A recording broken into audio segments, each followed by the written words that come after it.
আসসালামু আলাইকুম viewers, welcome to my channel. আশা করছি সবাই ভালো আছেন এবং সুস্থ আছেন। কাছে বা দূরে, দেশে বা দেশের বাইরে যে যেখানে বসে আমার এই ভিডিওটি দেখছেন, সবাইকে অনেক অনেক শুভেচ্ছা ও অভিনন্দন জানিয়ে শুরু করছি আমার আজকের ভিডিও। যেহেতু এখন কাঁচা আমের মৌসুম দেখতে পাচ্ছেন নিশ্চয়ই, আজ আমি আপনাদের সাথে শেয়ার করব কাঁচা আমের দারুণ একটি আচারের রেসিপি। তো চলুন শুরু করি। আমটাকে আমি ভালো করে ধুয়ে পরিষ্কার করে নিয়েছি। এখন এটাকে আমি কেটে নেব। আর আমি এখানে প্রায় 1 কেজি পরিমাণে আম নিয়েছি। 1 কেজির থেকে একটু বেশি হবে, আপনারা আপনাদের পরিমাণ মতো নিয়ে নেবেন। আমটাকে এরকম খোসা সহকারে আমি আচার তৈরি করব আজকে। আর আচারটা আমি একটু ঝাল করব। আসলে বোম্বাই মরিচ দিয়ে কাঁচা আমের আচারটা খুব ভালো হয়।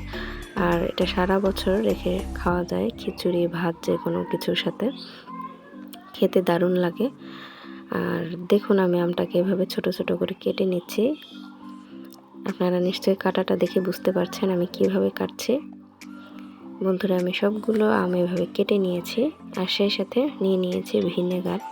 এখন এই ভিনেগার দিয়ে আমি সরিষা বেটে নেব। 1/2 কাপ পরিমাণে সরিষা আমি ভিনেগার দিয়ে বেটে নেব, কোনো পানি ইউজ করব না। দেখুন সরিষাটাও বাটা হয়ে গেছে। এখন আমটা আমি হলুদ, মরিচের গুঁড়া এবং সরিষা বাটা দিয়ে রোদ্রে রেখে দেব, যে আমের এক্সট্রা পানিটা আছে সেটা যেন শুকিয়ে যায়।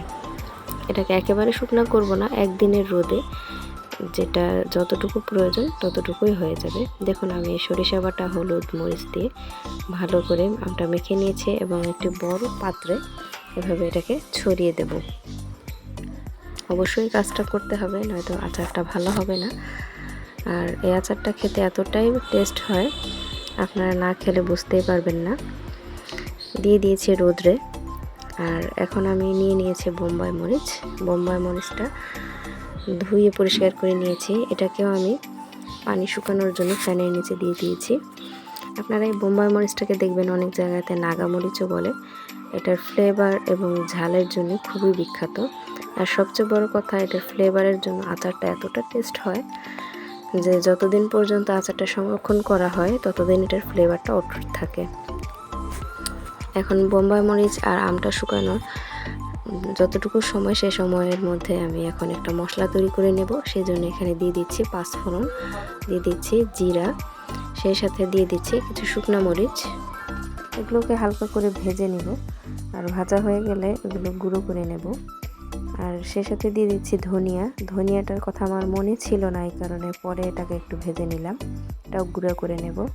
এখন বোম্বাই মরিচগুলোকে একটু কেটে নেব। এভাবে কেটে নিলে আসলে ফ্লেভারটা বেশি বের হয়। আর যেহেতু আমি আম অনুযায়ী বোম্বাই মরিচটা কম নিয়েছি, তাই ঝালটাও যেন মোটামুটি ভালোভাবে হয়, এই কারণে মরিচটাকে আমি কেটে নেব।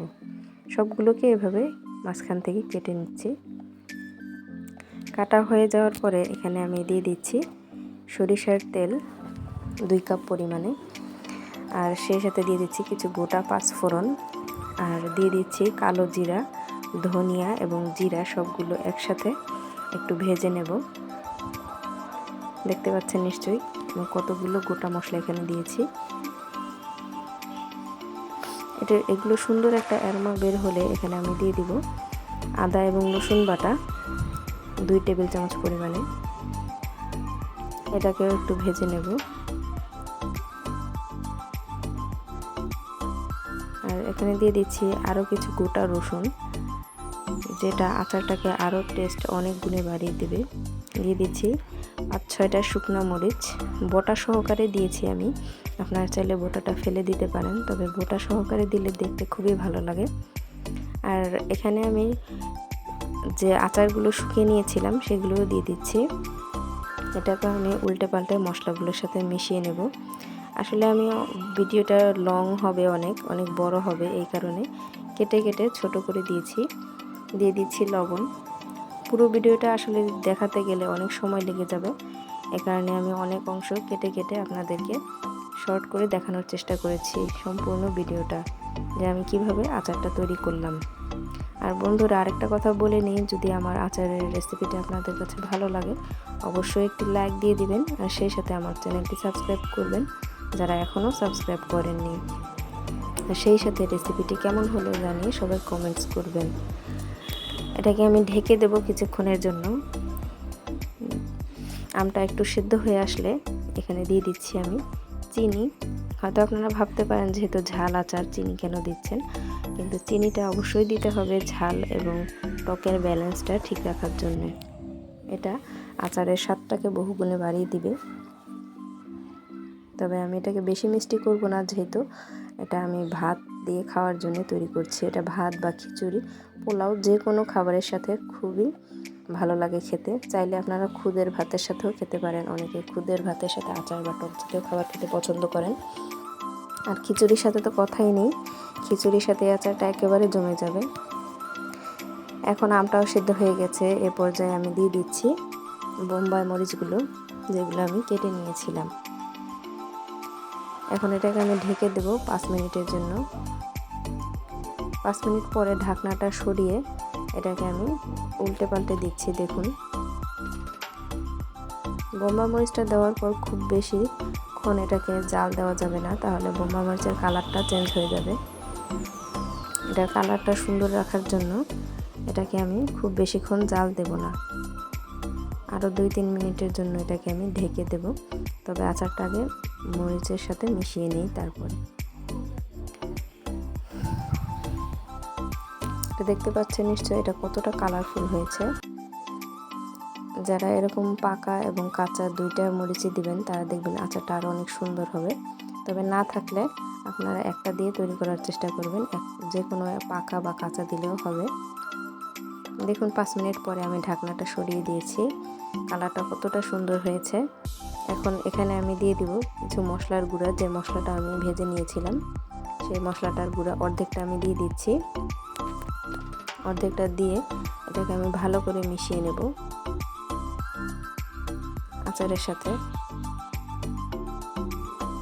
এই পর্যায়ে চুলার আঁচটা একেবারে লো করে দিতে হবে। আর সম্পূর্ণটাই আচারটা যখন তৈরি করবেন চুলার আঁচটা কমিয়ে তৈরি করবেন, নয়তো নিচ থেকে পুড়ে যেতে পারে। আর আচার যদি পুড়ে যায় তাহলে আচারের টেস্টটা একেবারে নষ্ট হয়ে যাবে। যারা আচার তৈরি করেন তারা অবশ্যই এই বিষয়গুলো বুঝতে পারবেন। আর যারা জানেন না তাদেরকে বলে দিচ্ছি, অবশ্যই চুলাটা একেবারে কমিয়ে আচারটা তৈরি করবেন। আর যেহেতু আচারটা প্রায় রেডি হয়ে এসেছে, এই কারণে এই পর্যায়ে চুলাটা একেবারে লো করে দিতে হবে।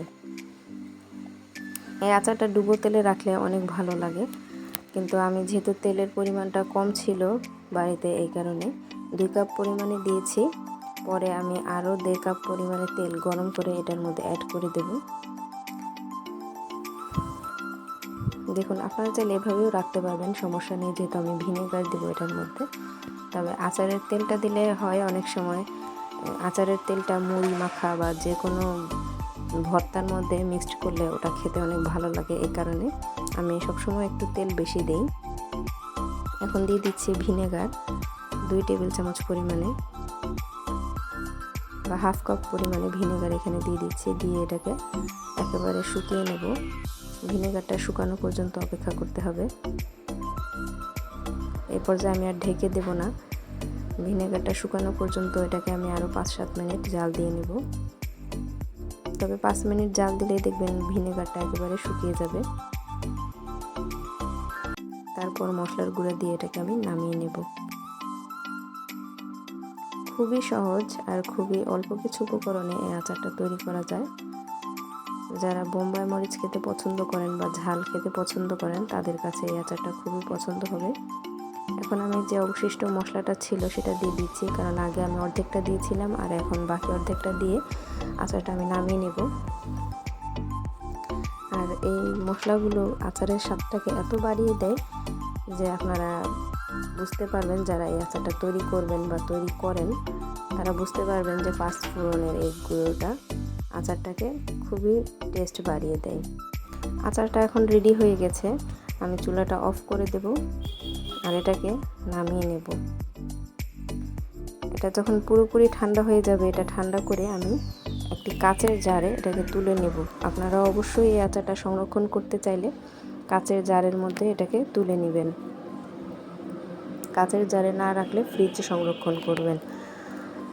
তবে যেহেতু আমি ভিনেগার দিয়েছি, আমার ফ্রিজে সংরক্ষণ করার প্রয়োজন নেই। এটাকে আমি কাচের জারে সংরক্ষণ করব।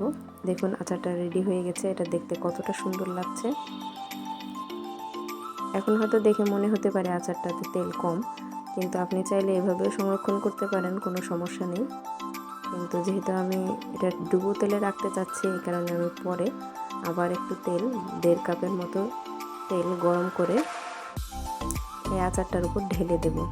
গরম করে অবশ্যই এটাকে ঠান্ডা করে নিতে হবে। যারা ডুবো তেলে রাখতে চান গরম করে অবশ্যই ঠান্ডা করে নেবেন, তারপর অ্যাড করবেন।